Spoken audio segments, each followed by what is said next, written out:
mpaka sasa hivi watu 28 wamepoteza maisha. Majeruhi ni 9 wako hospitali teule ya Ifisi na maiti 28 ziko pia katika hospitali hiyo kwenye chumba cha maiti pale hospitali ya Ifisi.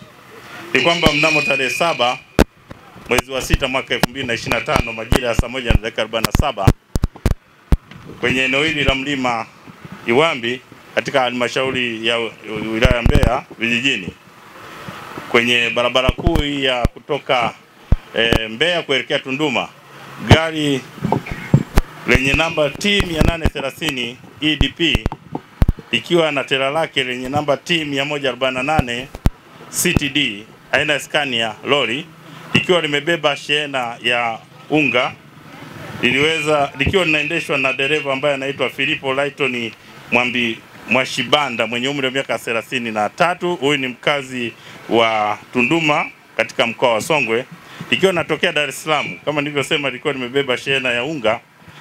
Liliweza kufika katika maeneo haya na kugonga kwanza magari mawili.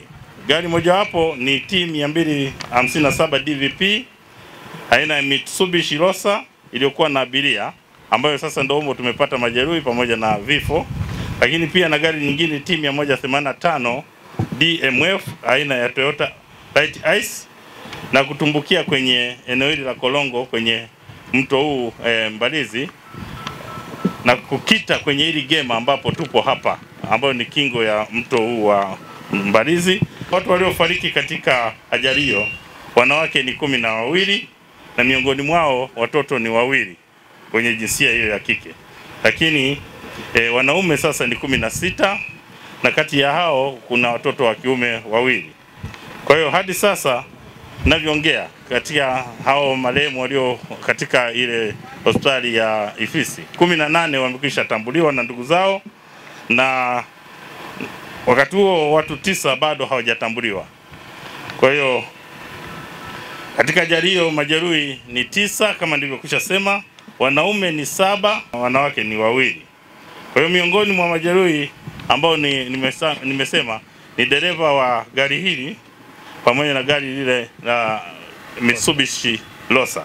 Kwa hiyo majeruhi ni Baraka Samuel Mgala miaka 35 mkazi wa Mbalizi, aliyekuwa dereva katika gari namba T257 DVP Mitsubishi Rosa, ambaye ameumia miguu yote miwili, mbavuni pamoja na kichwani.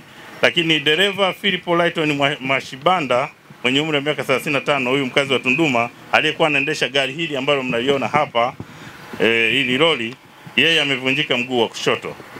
Chanzo cha ajali ni kwamba ni uzembe wa huyu dereva mwenye hili lori, ambaye baada ya kuwa ameruhusiwa, kama mnavyojua tuna utaratibu wa kupitanisha magari makubwa na madogo.